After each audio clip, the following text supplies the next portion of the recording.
So, if your AI images have that generic AI look, here's how to move beyond it. And the secret isn't technical, it starts with developing your own taste. Look at art everywhere, like films, photography, painting, and notice what appeals to you. This is an important step. Save a bunch of images that caught your attention, ones with interesting light, texture, or mood, or subject. And now pick out the specific ingredients that you actually love about these images. So this can be hard, and I have a tip that can help. You can upload a few of the images to ChatGPT or Google Gemini or another chatbot and let it describe the image for you.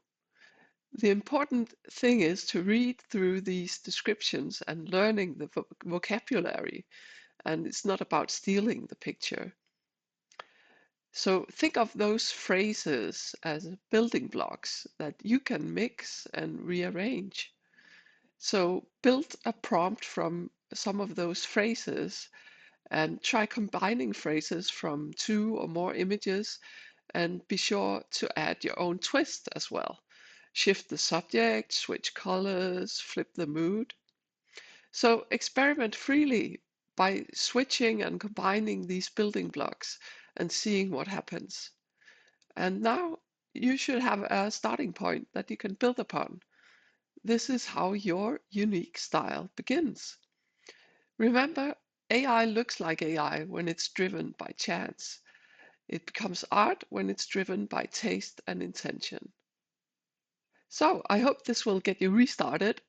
I have been working as a creative for many years, so go hit that subscribe button now, and I'm going to share some tips and insights that will help you as an AI artist.